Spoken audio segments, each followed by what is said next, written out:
Um homem pacato, solitário, de uma pequena cidade dos Estados Unidos, que ninguém esperava que fosse entrar para a história do país. Um soldador que, indignado com a burocracia dos comandantes da região, fez uma máquina mortífera e desafiou o sistema, causando um estrago que gerou milhões em prejuízo para os cofres públicos.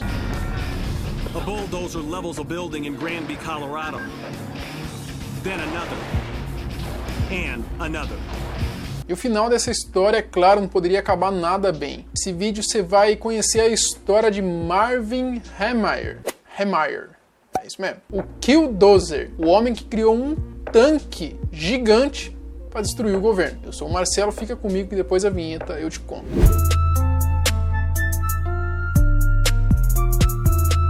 Marvin John Hemeyer.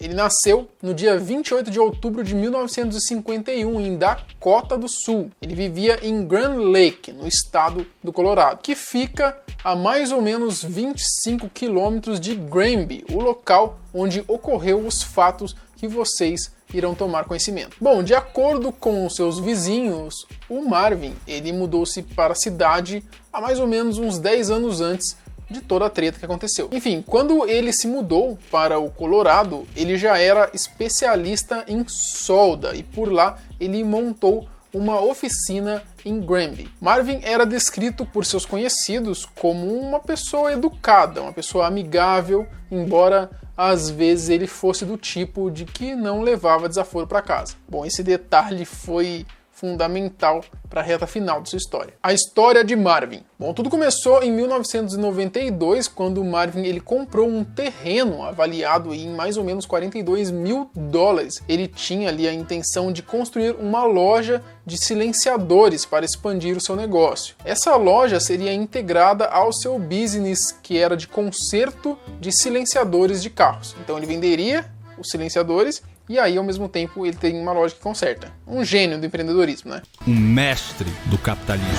Ele já venderia meio mais ou menos já, para ele poder consertar depois. Que maluco filha da p... Bom, mal ele sabia que essa compra mais pra frente faria com que ele enfrentasse uma disputa com a prefeitura da cidade, uma vez que o município estava planejando construir uma usina de concreto na região. Mas como que isso foi acontecer? Bom, a história foi a seguinte: após ele ter comprado essa terra, chegou uma proposta para ele, vindo ali, né, das autoridades, da prefeitura, para que ele vendesse aquele terreno, né? As partes chegaram num acordo e o Marvin ele decidiu que venderia o terreno por cerca de $250 mil, ou seja, um bom negócio. Ele tinha pagado 44, já tinha ganhado um bom dinheiro, né? Só que ele, por alguma razão, talvez por saber que a prefeitura queria de toda maneira comprar aquele terreno, ele decidiu aumentar o preço. Então ele foi primeiro para $375 mil, depois ele queria $1 milhão. Foi ligeiro também, né? É verdade. Bom, e assim ele acabou vendendo o terreno. Ele parecia que estava prevendo a cagada que ia acontecer com ele se ele vendesse, mas eu imagino que quando aceitaram pagar $1 milhão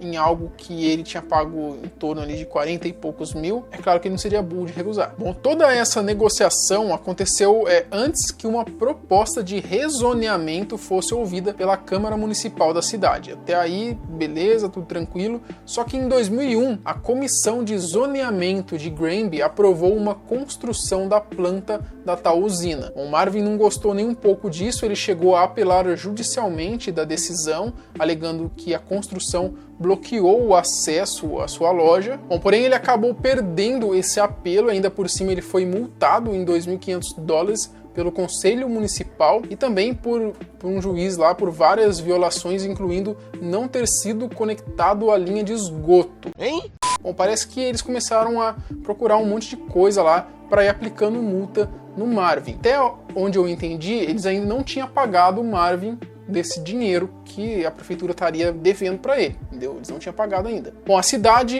esperava que, além de tudo, ele pagasse ali quase $80 mil para instalar um conector qualquer lá. Então parecia meio que uma disputa mesmo. Já que você quer vender por tanto, então a gente vai multar você por isso, sabe? Parecia uma disputa meio ali de Davi contra Golias, né? Ele ainda recebeu multa também por despejo de lixo irregular. Depois de tudo isso, obviamente, o Marvin ele estava muito puto com tudo que estava acontecendo, né? Ele viu que o negócio dele, que estava há anos na cidade ali funcionando, estava praticamente fadado ao fracasso com a construção dessa usina. Além de tudo isso, se sentiu prejudicado com as multas que ele acabou tomando, né? Ele sentiu, e talvez de fato, ele estava sendo perseguido pelas autoridades. Bom, o fato foi que depois de toda essa treta com a prefeitura, ele resolveu alugar a sua loja para outra pessoa e começar ali então a sua obra de vida e também de morte. Killdozer, o tanque destruidor. Heimmeyer, ele estava indignado com a sua derrota nessa disputa de zoneamento com a prefeitura. E entre as suas notas que foram descobertas depois do incidente, tinha uma escrita assim: às vezes, homens razoáveis devem fazer coisas irracionais. Bom, coloca irracional nisso. Então, foi cerca de 1 ano e meio focado em seu projeto de construir uma máquina de destruição. O Bulldozer de Heimmeyer era um Komatsu D355A, ao qual ele se referia como tanque MK. Na verdade, era uma espécie de uma escavadeira. Bom, ele modificou o tanque com camadas de concreto e aço para que servisse como blindagem, e em alguns lugares essa armadura que ele construiu tinha mais de 30 centímetros de espessura. Isso tornou a máquina que ele construiu imune a disparos de arma de fogo, principalmente as de pequeno porte, e também resistente a explosivos. Bom, 3 explosões externas e mais de 200 cartuchos de munições foram disparados contra a escavadeira, contra o tanque de Marvin, e não tiveram efeito algum. Bom, por dentro havia fuzis acoplados para acertar estruturas de gás e acertar autoridades que tentassem vir parar o veículo. Ele construiu um verdadeiro fucking tanque de guerra. Além da máquina ser equipada também de câmeras, monitores e televisores para que ele pudesse ver tudo lá de dentro de onde ele estava, já que não tinha janelas, apenas algumas frestas que ele iria utilizar então para disparar. O Dia de Fúria. O dia 4 de junho de 2004 ficaria então marcado para sempre na história americana, como o dia escolhido para a destruição feita por Marvin.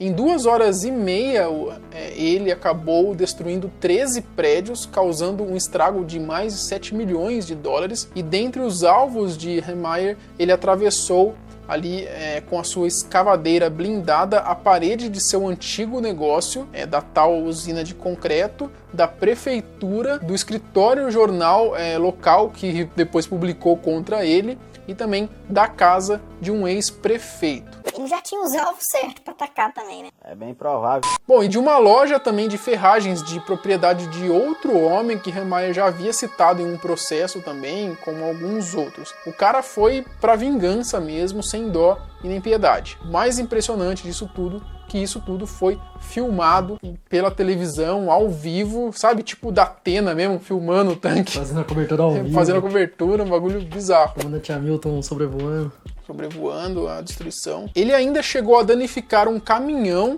carro de polícia, destruiu parte de um centro de serviços públicos, de acordo com o comissário da cidade, com o comissário de Grand County. Foi usado, na verdade, o sistema de emergência reverso, que lá nos Estados Unidos é o 911, é como se fosse reverso, tá ligado? Eles mandam uma mensagem pra você dizendo, não sai de casa, que tá feio o negócio aqui fora, tá ligado? Um sinal. É um sinal, uma mensagem para os celulares de todo mundo que tava na cidade.